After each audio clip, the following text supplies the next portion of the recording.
মহপাত্র আমার সঙ্গে রয়েছেন। অমলেন্দু, আমি জানি আপনাকে আমি প্রশ্নটা ছুড়ে দিলে যে এতটা ফারাক কেন থাকছে, ঘটা করে বিশ্ব বাণিজ্য সম্মেলন হচ্ছেন, বড় বড় ব্যবসায়ীরা আসছেন, তারা বিনিয়োগের প্রস্তাব করছেন, কিন্তু সেভাবে কর্মসংস্থান তৈরি হচ্ছে না। আমি জানি আপনি শুরুই করতে চাইবেন এই লাইনটা বলে যে দেখবেন আমরা ক্ষমতায় আসার পর 26-এ আমরা ক্ষমতায় আসব, ক্ষমতায় আসবার পর দেখবেন চিত্রটা পাল্টে যাবে। কিন্তু এটা তো কোনো ওই সেই ম্যাজিকের দণ্ড নয় যে আসবে একটা বিজেপি আসবে, ছুঁয়ে দেবে, বিজেপির কাছে ম্যাজিকের ছড়ি রয়েছে আর পুরো চিত্রটা বদলে যাবে।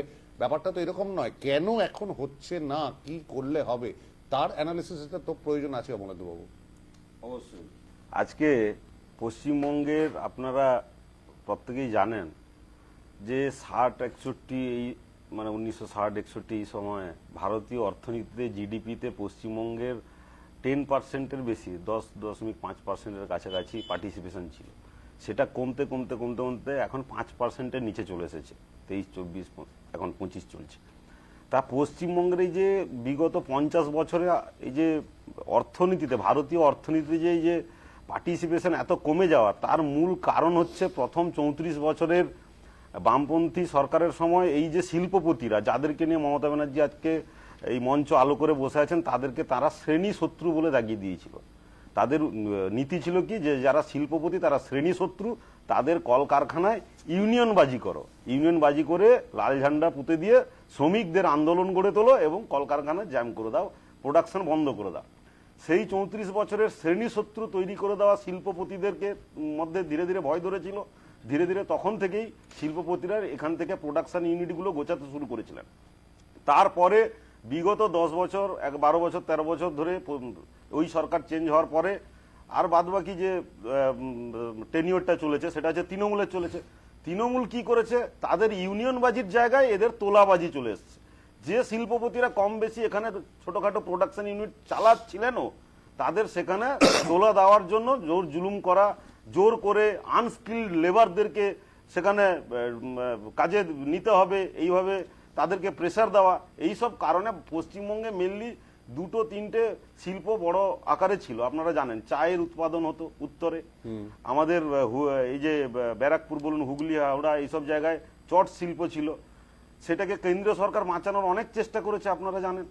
তারপরে আমাদের কিছু প্রোডাকশন ইউনিট ছিল, সেই প্রোডাকশন ইউনিটগুলো যেমন ধরুন সিমেন্টের প্রোডাকশন ইউনিট ছিল আমাদের। যে আপনি আজকে বিদ্যুতের কথা বলছেন, বিদ্যুতের উৎপাদন বেড়েছে, বিদ্যুতের উৎপাদন যে অর্থে বেড়েছে সেই অর্থে বিদ্যুতের যে যে ডিমান্ড ছিল তথা কলকারখানা প্রোডাকশন ইউনিট কমে যাওয়া মানে বিদ্যুতের ইন্ডাস্ট্রিয়াল ডিমান্ডটা কমে যাওয়ার জন্য এখন বিদ্যুৎ সারপ্লাস হয়ে যাচ্ছে। তার জন্য বলছেন যে ইলেকট্রিক এখন লোডশেডিং হয় না, বিদ্যুৎ যে প্রোডাকশন ইউনিটগুলো বন্ধ। দুটো সেক্টর হয় শিল্পে বা অর্থনীতিতে, দুটো সেক্টর, একটা হচ্ছে সার্ভিস সেক্টর আর একটা হচ্ছে প্রোডাকশন সেক্টর। এই পশ্চিমবঙ্গ এখন বেঁচে আছে সার্ভিস সেক্টরে। আজকে আম্বানিজি বলছেন যে ইনভেস্টমেন্ট করবেন। আম্বানিজি কোথায় ইনভেস্ট করেছেন আমরা জানি, অনেকে বাইপাস দিয়ে যাতায়াত করি, বাইপাসে মেট্রো একটা মল ছিল, সেটা আগে অন্য কোম্পানির হাতে ছিল, আম্বানিজি সেটা পারচেজ করেছেন দিয়ে সেই মানে সার্ভিস সেক্টর বাড়ছে। বা যেসব শিল্পপতিরা এখানে ইনভেস্ট করতে আসছেন তারা সার্ভিস সেক্টরে। পশ্চিমবঙ্গের জনসংখ্যা হচ্ছে প্রায় ধরুন 12 কোটির কাছাকাছি, 11 কোটি প্লাস। এই যে বিপুল জনসংখ্যা এবং তাদের যে খরচ ক্ষমতা, সেই খরচ ক্ষমতাটাকে কাজে লাগিয়ে তারা গুজরাটে উৎপাদন করছেন, মধ্যপ্রদেশে উৎপাদন করছেন, তারা আমাদের উত্তরাখণ্ডে উৎপাদন করছেন, তারা আমাদের উত্তরপ্রদেশে উৎপাদন করছেন। ওখানকার ফ্যাক্টরিগুলো ফ্লারিশ হচ্ছে আর ওখানকার রাজ্য সরকার রেভিনিউ জেনারেট করছে, ওখানকার ছেলেমেয়েরা চাকরি করছে। আর পশ্চিমবঙ্গে কাদের চাকরি বাড়ছে? গিগ ওয়ার্কারদের চাকরি বাড়ছে।